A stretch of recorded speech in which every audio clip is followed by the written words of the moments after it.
For nearly a decade, the Liberal Party in Canada held the reins of power, led by the now departed Prime Minister Justin Trudeau.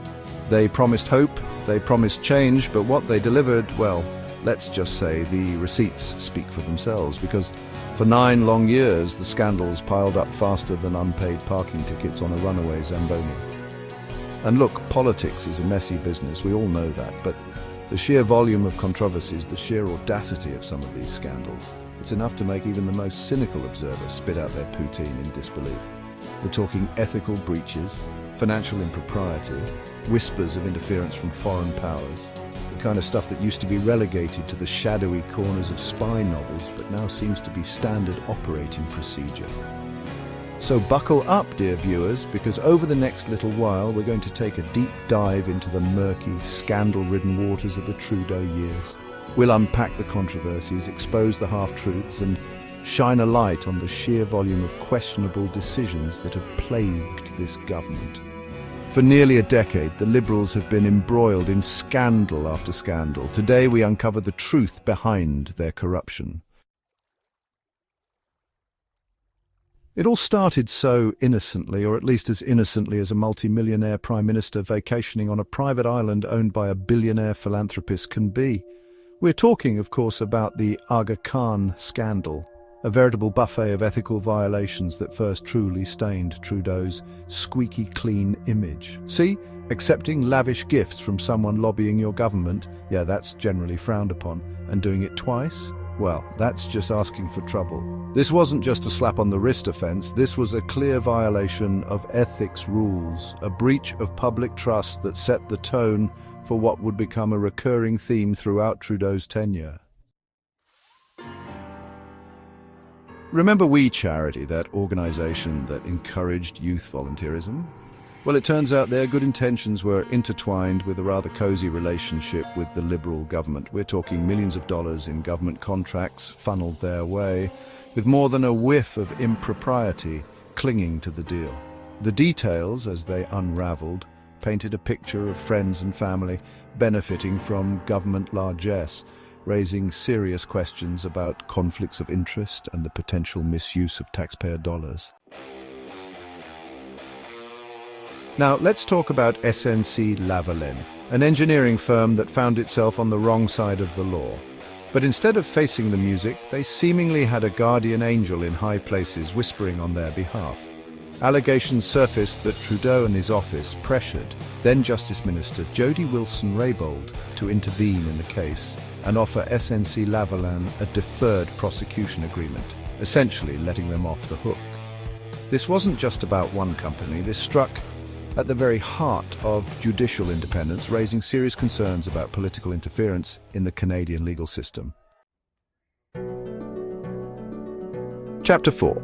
The blackface bombshell, a costume or a pattern. Just when you thought things couldn't get any more surreal, enter the blackface scandal. Pictures emerged of a younger Trudeau on multiple occasions in brownface makeup. Now, you might argue that people can change, that youthful indiscretions shouldn't define a person's life, but for a Prime Minister who built his brand on inclusivity and diversity, these images were deeply hypocritical, a stark contrast to the image he so carefully cultivated.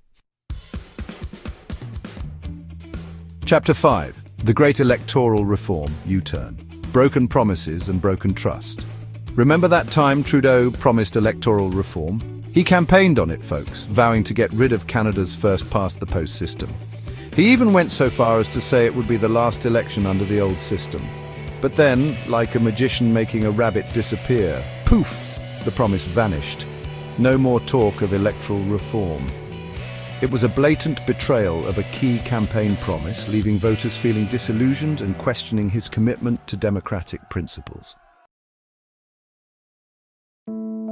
Chapter 6, The Lavscam Chronicles, Private Jets and Public Outrage. Remember the We Charity scandal? Well, buckle up because it's got a sequel, Lavscam.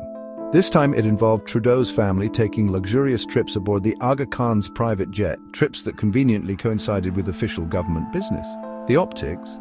Abysmal. The ethics? Well, let's just say the ethics commissioner wasn't impressed. This wasn't just about a free ride, it was about the perception of impropriety, of wealthy benefactors currying favor with those in power.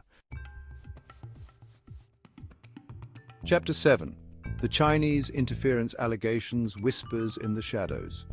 From domestic scandals to international intrigue, the Trudeau government faced allegations of Chinese interference in Canadian elections. Now, these are serious accusations and the details are still emerging, but multiple reports and intelligence leaks suggest a concerted effort by the Chinese government to influence Canadian politics, from funding candidates to spreading disinformation. These allegations, if true, strike at the heart of Canada's sovereignty and raise troubling questions about the government's response. Chapter 8. The Liberal Party, Civil War division and dissent within the ranks. As if facing external pressures wasn't enough, the Liberal Party itself began to fracture under the weight of these scandals. Internal dissent grew, with prominent party members openly criticizing Trudeau's leadership. The once united front crumbled, replaced by a sense of disillusionment and a growing chorus of voices calling for change. This wasn't just about policy disagreements, this was about a loss of faith in their leader, a fracturing of the party from within. Chapter 9. The Tyre Extinguisher Affair. A sticky situation in the PMO. And just when you thought the Trudeau government couldn't step in it any further, we arrive at the Tyre Extinguisher Affair.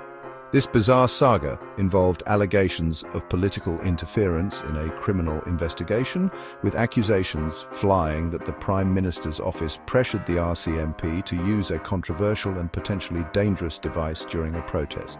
The details are convoluted, but the stench of impropriety lingered.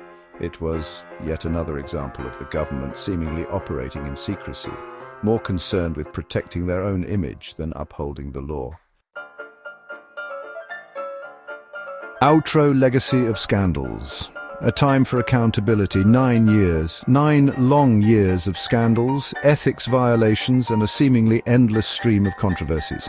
The Trudeau era, for all its talk of hope and change, will be remembered as much for its missteps as its accomplishments. The sheer volume of these scandals, the recurring patterns of ethical lapses, have eroded public trust and cast a long shadow over Canadian politics. It's a stark reminder that power without accountability can be a dangerous thing. As we move forward, it's crucial to remember these lessons. Canadians deserve a government that operates with integrity, transparency, and a deep respect for the rule of law. Stay informed, stay vigilant, and never be afraid to hold those in power accountable. 9 years of corruption, 9 years of betrayal. It's time for accountability. Stay informed, stay vigilant.